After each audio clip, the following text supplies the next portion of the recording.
Physics में तीसरी chapter है जिसका नाम है इलेक्ट्रिक करंट या करंट इलेक्ट्रिसिटी। दो जो बच्चे को जो मन में आता है उस अकॉर्डिंग उसका प्रोनाउंसिएशन करें। देखो लाइफ में दो चीज़ें होती हैं, एक होता है बेहद पसंद, एक होता है कम पसंद। तो एग्जामिनर को जो सबसे बेहद पसंद है, जो टॉपिक है, जो चैप्टर है, जिसे एग्जाम को बड़ी पसंद है, चाहे वो नीट हो, चाहे जेई का हो या बोर्ड का ही हो, तो वो जो टॉपिक है, वो जो चैप्टर है, वो है तुम्हारा ये इलेक्ट्रिक करंट या करंट इलेक्ट्रिसिटी। उसका बेहद टॉपिक इम्पोर्टेंट है, काफ़ी उनको पसंद होते हैं। इसलिए टॉपिक में भी मैं आप लोगों को बता देना चाहता हूँ, हर टॉपिक उनको पसंद नहीं है, इसमें भी हर टॉपिक पसंद नहीं है।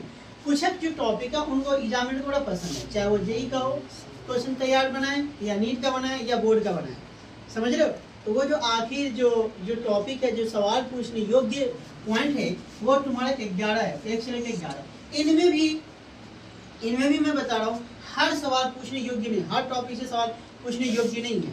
जेई मेन में इसमें से सिर्फ 5 बताएंगे, जेई मेंस का क्वेश्चन इससे बाहर नहीं आएगा। नीट में 3 बताएंगे, इससे नीट में बाहर नहीं आएगा। लेकिन बोर्ड में क्या है, बोर्ड में बस 2 टॉपिक आती है, 2 टॉपिक पता है।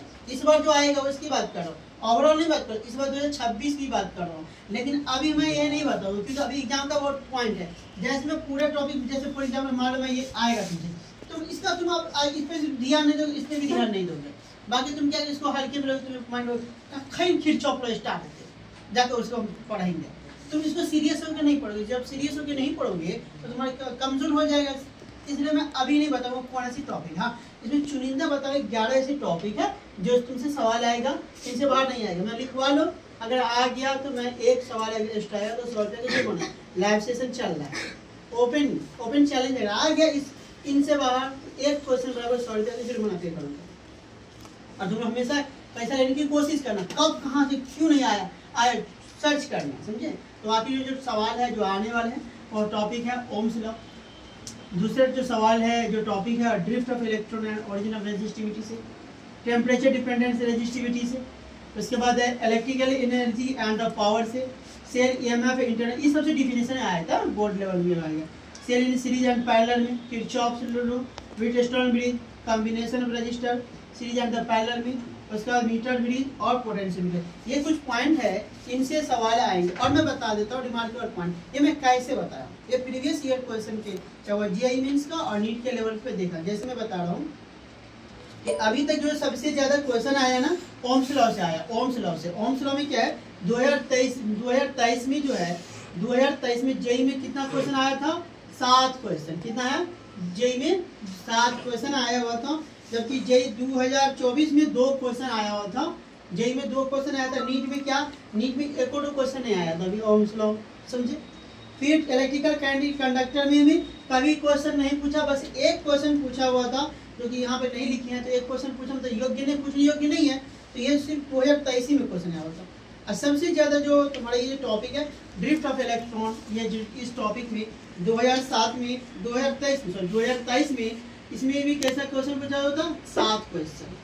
और इसके बाद है 2024 में कितना क्वेश्चन पूछा हुआ था, 4 क्वेश्चन।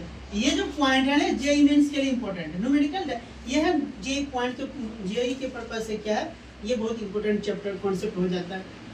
लेकिन नीट के कॉन्सेप्ट से ये उतना इंपॉर्टेंट नहीं होता है। हर चीज हर योग्य नहीं होता है, समझे। इसी तरीके से इलेक्ट्रिकल एनर्जी एंड पावर से, इलेक्ट्रिकल एनर्जी पावर से 4 क्वेश्चन पूछा हुआ तुम्हारा जेईई मेंस 2024 में, 23 में 3 क्वेश्चन और 25 में जो है 1 क्वेश्चन पूछा हुआ। इसी तरीके से कॉम्बिनेशन ऑफ रजिस्टर, देखो भाई देखो, ये ना बहुत इंपॉर्टेंट है, बहुत ही इंपॉर्टेंट है। अगर तुम्हें समझा दे तो कितना, जो 2025 में नीट में 1 क्वेश्चन, 2025 में जेईई में 7 क्वेश्चन, नीट में 2 क्वेश्चन, 24 में नीट जेईई में 12 क्वेश्चन। कितना, 24 में 12 क्वेश्चन, जेईई में 12 क्वेश्चन। तुम इमेजिन करो भाई, आधा फिजिक्स तो यही ले लिया भाई, 12 क्वेश्चन। मतलब अगर सिर्फ बच्चा को जो टॉपिक क्लियर करके चला गया ना, जेईई आराम से निकल जाए।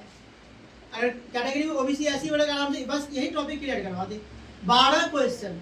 और सुनो, और 23 में 8 क्वेश्चन पूछा हुआ था। और नीट में क्वेश्चन, ये जो टॉपिक देख लो कॉम्बिनेशन रजिस्टर ऑफ सीरीज, ये दोनों पर्पज से ज्यादा जरूरी है, जेईई के लिए भी और नीट के लिए। लेकिन सबसे ज्यादा जरूरी किसके लिए, जेईई के लिए, आईआईटी जेईई के लिए। बात समझ में, जेईई के लिए बहुत इंपॉर्टेंट टॉपिक है। बात समझ में आया ना। और उनके बाद है लिस्ट इम्पोर्टेंट जो पोटेंशियोमीटर 23 में जो है 2 क्वेश्चन पूछा हुआ था, और जेई में 1 क्वेश्चन पूछा, 24 में और 25 में 1 क्वेश्चन पूछा। नीट में पर्पस नहीं था, तुम समझ रहे हो? नीट में क्यों? नीट में जो है ना, नीट में उतना डेप्थ लेवल का फिजिक्स नहीं पूछते, जितना पूछना चाहिए उतना नहीं पूछते, क्योंकि मेडिकल में उतनी फिजिक्स की मतलब डेप्थ बच्चे को माइंड चेक नहीं किया जाता है। जेई के लिए बच्चे को फिजिक्स के लिए माइंड चेक किया जाए, सच में फिजिक्स वाला माइंड है कि नहीं, समझ रहे हो मेरी बात है? तो इसलिए जो होता है ना, पॉइंट में भी थोड़ा सा ये हो जाता है डिफरेंस। तो इसलिए जो जेई का फिजिक्स का सवाल नीट बनाने के लिए, नीट का एग्जाम देने से पहले जेई का कम से 5-6 सेट बना के चले जाना, यूँ निकल जाएगा पता नहीं चलेगा, कभी नीट तब टफ लगेगा ही, समझे? थोड़ा सा ये जान लो, जेई का अगर मतलब 50% लेवल हार्ड होता है तो नीट का 30%, अब बोर्ड का 10%, बस। तो ये लेवल क्या हो? जेई का लेवल, ये कौन? नीट का लेवल, ये क्या? बोर्ड का लेवल। बात समझे? आपने को किस लेवल का पढ़ाई करना है? जेई का पढ़ना है। क्या करना है? जेई का पढ़ना है। बात समझे? कोई दिक्कत है इसमें? चलो मिलते हैं इसी तरीके से, और आप जेई की नीट की बैच आपको